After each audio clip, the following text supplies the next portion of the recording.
2025 সালের এসএসসি পরীক্ষার প্রস্তুতির জন্য রাজশাহী বোর্ড 2023 অর্থনীতি বহুনির্বাচনী প্রশ্ন এবং উত্তরগুলো প্রিয় শিক্ষার্থী তোমরা দেখে নিতে পারো। চলো শুরু করা যাক। 1 নম্বর প্রশ্ন হচ্ছে মানুষের অভাব পূরণ হয় না কেন? উত্তর হচ্ছে সম্পদ সীমিত। 2 নং প্রশ্ন হচ্ছে যোগান রেখার অবস্থা কোনটি? উত্তর হচ্ছে ডান দিকে ঊর্ধ্বগামী। 3 নম্বর প্রশ্ন হচ্ছে অনুন্নত দেশের শিল্প কাঠামোর বৈশিষ্ট্য হলো? উত্তর হচ্ছে 1, 2, 3। 1 নম্বর হচ্ছে শিল্প কাঠামো সনাতন পদ্ধতির। 2 নম্বর হচ্ছে যন্ত্রপাতি পুরনো দিনের। 3 নম্বর হচ্ছে শ্রমিকদের মজুরি ও দক্ষতা কম। 4 নং প্রশ্ন হচ্ছে নয়ন তেলের দাম যখন 200 টাকা লিটার তখন 2 লিটার তেল কিনে। তেলের দাম কমে 100 টাকা হলে নয়ন 5 লিটার তেল ক্রয় করে। নয়ন অর্থনীতির কোন বিধি অনুসরণ করেছে? উত্তর হচ্ছে চাহিদা। 5 নং প্রশ্ন হচ্ছে ভোক্তাদ্রব্য ভোগ ও তৈরির স্বাধীনতা পায়। উত্তর হচ্ছে 1, 2, 3। 1 নম্বর হচ্ছে ধনতান্ত্রিক অর্থব্যবস্থায়। 2 নম্বর হচ্ছে সমাজতান্ত্রিক অর্থব্যবস্থায়। 3 নম্বর হচ্ছে দেশে মিশ্র অর্থব্যবস্থা। 6 নং প্রশ্ন হচ্ছে মোট জাতীয় আয় হিসাব করতে কোন সময়টি বিবেচনা আনতে হয়? উত্তর হচ্ছে 1 বছর। 7 নং প্রশ্ন হচ্ছে ফসল কাটা ও বোনার সময় ছাড়া অন্য সময় গ্রামীণ কৃষি শ্রমিকদের কোনো কাজ থাকে না, ইহা কোন ধরনের বেকারত্ব? মৌসুমী বেকারত্ব। 8 নং প্রশ্ন হচ্ছে লোহাপিটিয় যন্ত্রপাতি তৈরি কোন ধরনের উপযোগ? উত্তর হচ্ছে রূপগত উপযোগ। 9 নম্বর প্রশ্ন হচ্ছে বাজার ভারসাম্যের ক্ষেত্রে নিচের কোন সত্যটি আবশ্যক? উত্তর হচ্ছে যে বিন্দুতে চাহিদা সমান সমান হচ্ছে যোগান। উদ্দীপকটি পরে 10 ও 11 নং প্রশ্নের উত্তর দাও। 10 নম্বর প্রশ্ন হচ্ছে মনিরের যোগ্যতাটি কোন ধরনের? উত্তর হচ্ছে মানবিক। 11 নং প্রশ্ন হচ্ছে মনিরের সম্পদের মধ্যে অভাব রয়েছে। উত্তর হচ্ছে 1, 2। 1 নম্বর হচ্ছে হস্তান্তর যোগ্যতা। 2 নম্বর হচ্ছে বাহ্যিক তার। 12 নং প্রশ্ন হচ্ছে উৎপাদনের উপকরণ কোনটি? উত্তর হচ্ছে সংগঠন। 13 নং প্রশ্ন হচ্ছে উন্নত দেশের বৈশিষ্ট্য কোনটি? উত্তর হচ্ছে গড় আয়ু বেশি।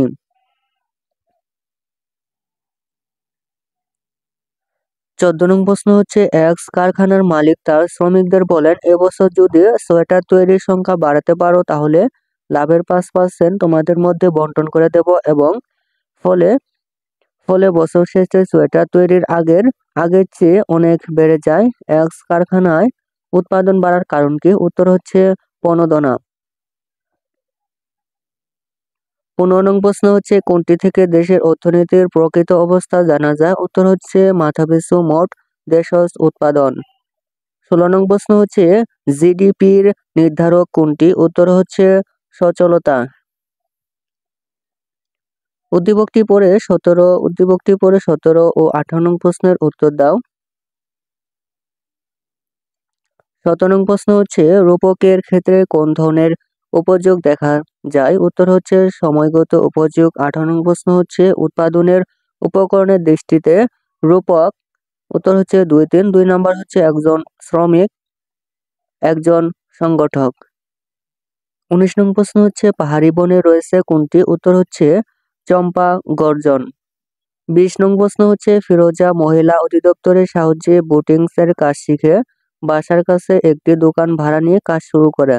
তার শাশুড়ি ও স্বামী এ কাজে তাকে সহযোগিতা করে। ফিরোজা বেগমের ঘটনা মানব সম্পদ উন্নয়নের কোন পদ্ধতিতে পড়ে? উত্তর হচ্ছে নারীর ক্ষমতায়ন। 21 নং প্রশ্ন হচ্ছে মোট উপযোগ হ্রাস পেলে প্রান্তিক উপযোগ কেমন হবে? উত্তর হচ্ছে ঋণাত্মক।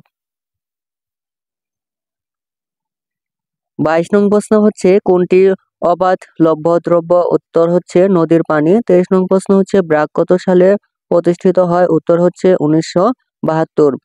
24 নং প্রশ্ন হচ্ছে অর্থনীতির জনক কাকে বলা হয়? উত্তর হচ্ছে ম্যাডাম স্মিথ। 25 নং প্রশ্ন হচ্ছে মাছ প্রাণীর সম্পদ কেন? উত্তর হচ্ছে পুষ্টি চাহিদা পূরণ করে। 26 নং প্রশ্ন হচ্ছে ক্রেতার একটি নির্দিষ্ট পণ্য নির্দিষ্ট সময়ে কেনার আকাঙ্ক্ষা, সামর্থ্য এবং নির্দিষ্ট মূল্যে দ্রব্যটি ক্রয় করার ইচ্ছাকে কি বলে? উত্তর হচ্ছে চাহিদা। 27 নং প্রশ্ন হচ্ছে উৎপাদনের উপযোগ সৃষ্টি হয় কয় ভাগে? 5 ভাগে। উদ্দীপকটি পড়ে 28 ও 29 নং প্রশ্নের উত্তর দাও।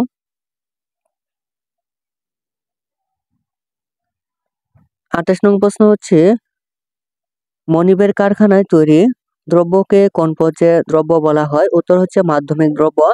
29 নং প্রশ্ন হচ্ছে মামুনের তৈরি দ্রব্যের দামের মধ্যে নিহিত আছে। উত্তর হচ্ছে 1, 2, 3। 1 নম্বর হচ্ছে শ্রমের মজুরি, 2 নম্বর হচ্ছে কাঠের দাম, 3 নম্বর হচ্ছে গাছের। 30 নং প্রশ্ন হচ্ছে বেকারের বৈশিষ্ট্য কোনটি? উত্তর হচ্ছে প্রচলিত মজুরির কাজ করতে ইচ্ছুক। প্রিয় শিক্ষার্থী, এই ছিল তোমাদের রাজশাহী বোর্ড 2023 অর্থনীতি বহু নির্বাচনী প্রশ্ন এবং উত্তর। প্রিয় শিক্ষার্থী, পরবর্তী বোর্ডের প্রশ্ন পেতে চ্যানেলটি এখনই সাবস্ক্রাইব করে রাখতে পারো। ধন্যবাদ।